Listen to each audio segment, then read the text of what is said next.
Now, today's guest burst onto the music scene in 2004, and 4 years later, her global smash hit, American Boy, topped the UK charts.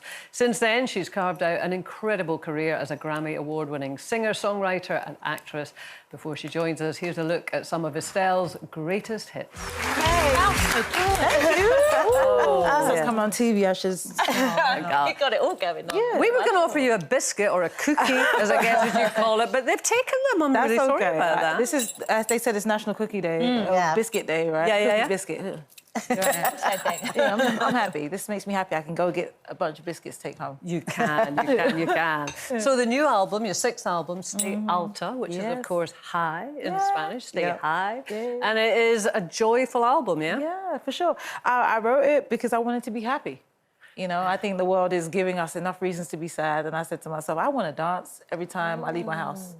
Can we all agree? Okay. Yeah, I want to dance every time I leave my house, and I think as an artist, it's our job to, like, put light in the world or put the feeling that we want to see manifest in the world, and that was my intention with this one, You bring some joy, for sure. Yeah, for sure. Thank you. I love what you say, though, in that for you, it's not just about, right, the next album, the next album, the next album, churning them out. It is about how you're feeling, how you're living your life, and, as you say, what you want to put out there, Yeah. I just think that, look, I go away, I go live my life, I come back with something, and I want it to be of substance.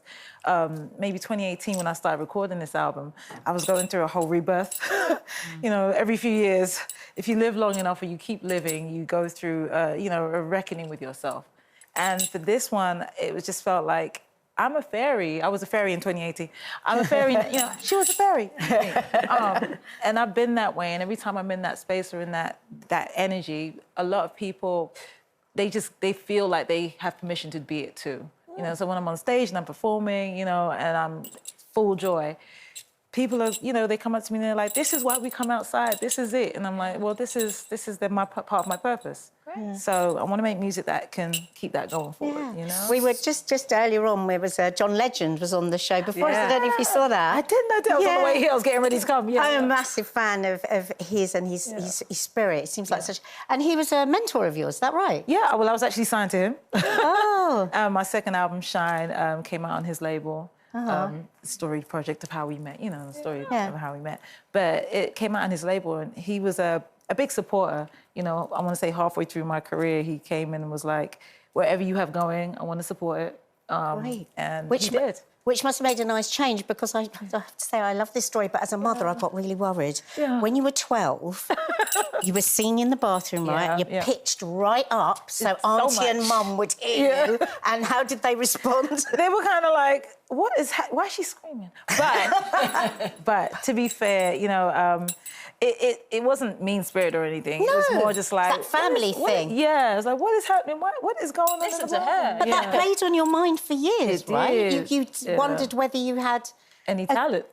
And then years later, when you said that to your aunt, she couldn't believe it. My mum was like, what are you talking about? You know, you're good. I thought you knew you were good. Aww. And, you know, it kind of just burst a bubble in my head about any disparaging thoughts I had about myself. I was just like, oh, I'm good. Would you make these throwaway Well, Brenda, you related to that, didn't you? Yeah. Well, absolutely. My parents used to say, my grandmother, stop your nose. That's what they would say.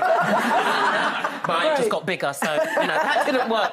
But what I wanted to ask you, as a singer, you know, a lot of singers, we use our life experiences to talk about and to channel that out. Yeah. You've actually, something that's kind of taboo over here is therapy, which I think it's becoming more popular now. Yeah. But you say that therapy is like going to the gym in America. And... It's like waking up and brushing your teeth. It really is. It's like everybody needs help. We just came here. Like, no one has any training really on what to do once you arrive. You're raised by your parents. You're taught how to walk. And so, what more? Like, what do you think you're going to do? How do you think you're going to get through life without somebody to bounce ideas off mentally, emotionally, physically? And it doesn't work to stuff it down. You see all kinds of sickness and illnesses that kind of derive from pushing it down and stress and physical and emotional, you know, and all of that. Yeah. So this is partly why I made the album, because I wanted to, you know, flush it out, dance it off a little bit. And suppression causes illness, definitely, doesn't it? And suppresses joy. It does. Yeah. But was that a difficult transition, being a Brit and then being an American? With that openness. No. How are you feeling? No. How do you feel? No, not at all. Not at all. Yeah. I think people are people wherever you go, and I'm me wherever I go. Yeah. So, you know, I think people love when you're authentic. Yeah. And I love being authentic, and I'm myself wherever I land. So, you know. Cool. Estelle, one of the people that you've collaborated, we mentioned John Legend, but is Kanye, Kanye West, who has proved to be quite a controversial figure. How do you reflect on that? I don't. No, not necessarily. In a nice way. In a nice way. He was on his journey before me, and my song is my song. We made magic. We made a record that stands. Oh my goodness, people's grandkids love this record. You cannot not feel you joy. cannot feel joy when you hear this record, and I feel like that's the point. It's my record. We've performed it maybe 4 or 5 times together. I don't regret it. People's grandkids love this record, and you see their children dancing, and like immediately they don't remember. know. And the sound. And even if they like rapping along to his verses, it's still just the joy in the moment. And I prayed for a record like this. I literally prayed for a record like this. So it's here. I feel like it'd be a slap in the face to God to say, this is my record. It's a beautiful song. It makes me happy. You know? Makes you feel happy. Yeah. You've got a lyric in that song.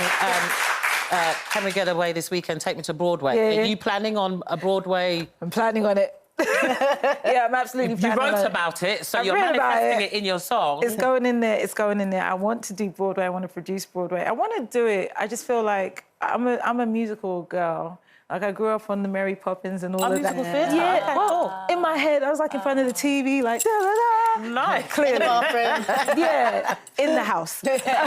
So dream role, what would it be? Oh my goodness, I don't know. She'd probably write it. Yes. Huh? Yes. Yeah, let's go with okay. that. Well, that would be great. That would be a great thing to do, wouldn't it? Yeah. Well, listen, it's been such a joy to have you here. Thank you so Yeah, much. really. And the album is Stay Alta, Stay High. Estelle, everyone. Love that.